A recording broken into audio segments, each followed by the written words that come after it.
ఇది పచ్చిమిరపకాయలతో చేసుకున్నటువంటి మరో కూర. రుచి చాలా బాగుంటుంది, చేసుకోవడం ఈజీ. మనకు ఒక 5-10 నిమిషాల్లో తయారైపోతుంది. సామాన్లు అనేది రెడీగా ఉంటే అంతే, మ్యాక్సిమం 10 మినిట్స్ 10-15 మినిట్స్. ఎందుకంటే పచ్చిమిరపకాయ తొందరగా మగ్గిపోతుంది. మగ్గిపోవడం వల్ల ఫాస్ట్గా అయిపోతుంది. నిలువుగా చీల్చి పెట్టుకుందాం వీటిని. అయితే దీనికి కావాల్సిన పదార్థాలు ఏంటిది అన్నది ముందర చూద్దాము. నూనె ఒక 2-3 టేబుల్ స్పూన్లు పడుతుంది. ఉప్పు, రుచికి తగ్గ ఉప్పు, ఇంగువ, కొద్దిగా ఇంగువ, ఒక 1/2 టీ స్పూను పసుపు, ఒక టేబుల్ స్పూను మినపప్పు, టేబుల్ స్పూన్ శనగపప్పు, ఓ టేబుల్ స్పూను ఆవాలు, 1/2 టీ స్పూన్ కంటే దాంట్లో సగం మెంతులు, కొద్దిగా మెంతులు, జీలకర్ర, కొబ్బరి కావాలి, ఎండు కొబ్బరిని మంచిగా సన్నగా తురిమేసి పక్కన పెట్టుకుందాం, నిమ్మకాయ. ఇవి కావాల్సిన పదార్థాలు. మనకి 5-10 నిమిషాలు సామాన్యాన్ని కరెక్ట్గా మనకి ఉంటే ఇవన్నీ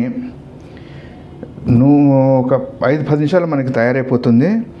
రైట్. నేను వీటిని ముందర ఏం చేస్తానంటే ఒక 2-3 సార్లు కడిగేసుకొని నిలువుగా చీల్చి పక్కన పెట్టుకొని ప్రాసెస్ అది మొదలు పెడతాను. మీరైతే వీడియో షేర్ చేసి లైక్ కొట్టి వచ్చారు కదా, మనం ప్రాసెస్లోకి వెళ్ళిపోదాం రండి. ఇందాక మీకు చెప్పినప్పుడు అసలు ముఖ్యమైన ఇంగ్రీడియంట్ నువ్వులు చెప్పలేదు. నువ్వులు అవసరం. నువ్వులు మనకి ఒక 4 చెంచాలు మటుకు నువ్వులు పడుతుంది. అదే 1/2 కిలో పచ్చిమిరపకాయలు తీసుకుని తరిగేసాను ఈ విధంగా. దానికి ఒక 4 చెంచాల నువ్వులు, ఓ 4 చెంచాలు 4-5 చెంచాలు ఎండు కొబ్బరి సన్నగా ఈ విధంగా తరిగేసి తురుముకొని పక్కన పెట్టుకున్నాం. అయితే ఈ నువ్వులు మనకి ఒక 2 చెంచాలు ఎక్కువ వేసుకోండి, 2-3 చెంచాలు ఎక్కువ వేసుకొని పిండి కొద్దిగా మిగిలిన ఏం చేయాలన్నది ఇంకో పచ్చిమిరపకాయలతోటే ఇంకో కూర చూపెడతాం. రైట్. ఇది నువ్వులను కొబ్బరి కొద్దిగా ఎక్కువైనా పర్వాలేదు, కొద్దిగా ఎక్కువనే చేసి పెట్టుకోండి. ఏం చేయాలి అన్నది ఇంకో కర్రీ చేద్దాం మనం, నెక్స్ట్ వీడియోలో ట్రై చేస్తుంది పెట్టడానికి. రైట్. ఫస్ట్ ఏం చేద్దామంటే నువ్వుని తీసుకొని గ్రైండ్ చేద్దాం. నువ్వులు కొద్దిగా మెత్తబడిన తర్వాత కొబ్బరి వేద్దాం. ఫస్ట్ నువ్వులు ఎందుకు గ్రైండ్ చేయాలి? నువ్వులు త్వరగా మెత్తబడవు కాబట్టి నువ్వులు ఒక 2 రౌండ్ గర్రం అనిపించేసి కొబ్బరి వేసి గ్రైండ్ చేసుకుందాం. ఈ లోపల మిరపకాయలు అవి పొయ్యి మీద పెడదాము. నూనె అది వేసి, పోపు అది వేసి నేను ప్రాసెస్లోకి వెళ్తాను రండి. పోపు వేసేసాము. మెంతులు, మినపప్పు, శనగపప్పు, ఆవాలు, పసుపు, ఇంగువ ఇవన్నీ వేసేసి పోపు వేసాం కదా. ఇప్పుడు ఏం చేద్దాం? ఒక్క నిమిషం చేద్దాం. మిరపకాయలు వేసేసాం, తరిగి పెట్టుకున్నాం కదా. పచ్చిమిరపకాయలు వేసేసి ఒకటండి, ఇది సన్నటి సెగ మీదనే చేసుకోవాలి. మిరపకాయలు తొందరగా మగ్గిపోతే అయితే మనకు 5 నిమిషాలు 10 నిమిషాలు కర్రీ రెడీ అవుతుంది. కాకపోతే కొద్దిగా సన్న సెగ మీదనే ఓపికతో చేసుకుందాం. సన్న సెగ మీద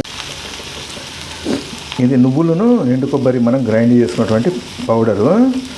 దీన్ని నువ్వుల్ని మనం వేయించుకోలేదు, పచ్చి నువ్వులే గ్రైండ్ చేసి అక్కడ పెట్టాము. పచ్చి నువ్వులను ఎండు కొబ్బరి 2 కలిపి గ్రైండ్ చేసాం. దీన్ని మన కూరకి ఎంత అవసరమో దానికంటే కొద్దిగా ఎక్కువ చేసి పెట్టుకున్నాను నేను ఇది. ఎందుకంటే ఇంకో కర్రీ చేద్దాం మిరపకాయలతోటే. అది ఎట్లా చేద్దామన్నది నెక్స్ట్ వీడియోలో చూపెడతాను. రైట్. ఈ కూర మూత పెట్టి ఒక 2 నిమిషాలు వదిలిపెడతాను. వదిలిపెట్టిన తర్వాత ఉప్పు అది వేసుకొని నెక్స్ట్ స్టెప్కి వెళ్దాం. మనం మూత పెట్టి ఒక 2 నిమిషాలు అయింది, మగ్గుతున్నాయి కదా. ఇప్పుడు ఏం చేద్దాము? ఉప్పు వేసేసుకుందాం. సరిపడ ఘాటు బాగుందండి, కారం ఉన్నట్టునే మిరపకాయలు. రైట్. ఉప్పు వేసేసుకొని ఒకసారి కలిపేసుకుందాం. కలిపేసి మళ్ళీ మూత పెట్టి 2 నిమిషాలు వదిలిపెట్టి నిమ్మకాయ రసం పిండుదాం. ఒక 2 నిమిషాలు మగ్గిపోతాయి. మూత పెట్టి 2 నిమిషాలు వదిలిపెట్టాం కదా. ఇప్పుడు ఏమైంది? మిరపకాయలు చూసారు కదా, కలర్ మారింది, మగ్గిపోయాయి చక్కగా. ఒక్కసారి ఉప్పు అది సరిపోయిందో ఒకసారి చూసుకుందాము. ఈ లోపల ఏం చేద్దాము? నిమ్మకాయని పిండేస్తాము. నిమ్మకాయ తీసుకొని నిమ్మకాయ రసాన్ని వేడి మీదనే పిండేద్దాం.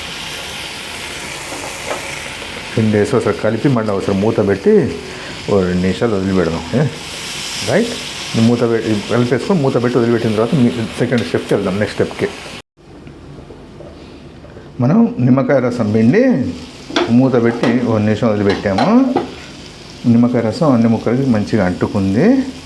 ఇప్పుడు ఏం చేద్దాము, కొబ్బరిను నువ్వులు గ్రైండ్ చేసి పెట్టుకున్నాం కదా, పౌడర్ వేసేద్దాం. పౌడర్ వేసి ఒక్కసారి కలిపేసుకొని మూత పెట్టేద్దాం. పచ్చివాసన నిమిషాలు వదిలిపెట్టేస్తుందండి కొబ్బరిను నువ్వులు. ఇది పొడి పొడిగా కూర మీకు చపాతీలోకి కానీ అటు అన్నంలోకి పూరి దోశ తినదలుచుకుంటే అన్నిటిలోకి బాగుంటుంది ఇది. రైట్, వాన పడుతుంది ఇప్పుడు. వేడివేడిగా నేను వేడి అన్నంలో చెంచా నెయ్యి వేసుకొని తింటే ఉంటుంది. ఆహా. రైట్, నేను మూత పెట్టాను. 2 నిమిషాలకి మళ్ళీ మీకు ఆఖరి స్టెప్ చూపెడతాను. పచ్చి కొబ్బరి నువ్వుల పొడి వేసి 2 నిమిషాలు మూత పెట్టి వదిలిపెట్టిన తర్వాత కూర పూర్తయిపోయింది. దింపేసుకున్నాము. రైట్, వేడి అన్నంలో ఒక చెంచా నెయ్యి వేసుకొని తినండి, అద్భుతంగా ఉంటుంది.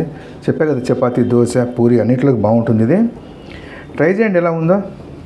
మరో మంచి వంటతో మడగలుద్దాం.